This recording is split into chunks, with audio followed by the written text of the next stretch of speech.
बात अब जरा जम्मू कश्मीर के मामलात की भी करेंगे, लेकिन दारुल-हुकूमत दिल्ली के अंदर 10 नवंबर 2025 को जो धमाका हुआ उसके बाद तहकीकाती अमल आगे बढ़ा है और मजीद इंकिशाफ हुआ है। और हर गुजरते लम्हे के साथ तहकीकाती अमल जैसे जैसे आगे बढ़ रहा है तो जिन लोगों को अभी तक गिरफ्तार किया गया है, इन लोगों का बहुत बड़ा नेटवर्क था, मुतअद्दिद ठिकाने थे जिनको बेनकाब करने का एजेंसियां साथ साथ दावा या खुलासा भी कर रही हैं।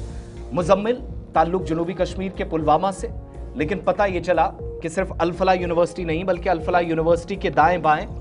जब ये धमाके हुए, तहकीकाती अमल शुरू हुआ तो 3 से 4 ऐसे मकामात थे जहां पर इसने कमरा ले रखा था, किराए पर ऐसी जगह ले रखी थी जहां पर ये गालिबन काम कर रहा होगा। इस तरह के इस पूरे मंसूबे के पीछे एक बहुत बड़ा नेटवर्क है, इस बात की भी तस्दीक अथॉरिटीज कर रही हैं। दूसरा ये भी पता चला, NIA ने बाज़ाब्ता तौर पर उस हिस्से के अंदर फरीदाबाद में, हरियाणा में एक सरपंच से भी पूछताछ शुरू कर दी है, जहां पर 3 मुख्तलिफ मकामात पे से एक मकाम जो कहा गया कि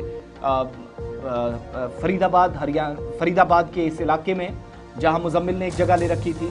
और NIA ने 11 तारीख के बाद जब से तहकीकात शुरू की है तो एक जो मुबल्लिग था उसके घर भी एक कमरा लेने की बात सामने आई थी। एक और खातून जिसके जो कि बताया गया सोशल वेलफेयर महकमे के साथ उसकी वाबस्तगी, उसके घर एक कमरा लिया था। और मुतअद्दिद मकामात पर इस इन्वेस्टिगेशन के दौरान पता चला कि मुजम्मिल और उसके साथियों ने दिल्ली धमाकों से पहले ये पूरा प्लान, ये जो मंसूबा बनाया था, उसमें महफूज मकामात पर वक्त गुजरने के साथ साथ वो मुंतकिल होते गए। और डॉक्टर मुजम्मिल गनई जो इस वक्त भी NIA की कस्टडी में है, उमर से पहले ही उसका नाम सामने आया था, डॉक्टर आदिल और डॉक्टर मुजम्मिल का। इस दरमियान फरीदाबाद के अंदर तहकीकाती एजेंसियां जब कार्रवाई कर रही हैं तो पुलिस ज़राए भी इस बात की तस्दीक कर रहे हैं कि मजीद वाहिद इसमें न सिर्फ हाथ लगेंगे बल्कि जिन जिन पर ज़रा से भी एविडेंसेस हाथ लगे हैं, जिनमें अलग अलग 3 अकोमोडेशंस का खुलासा एजेंसियां कर रही हैं, मुजम्मिल के नाम या उसकी तरफ से खरीदने की बात सामने रखी जा रही है।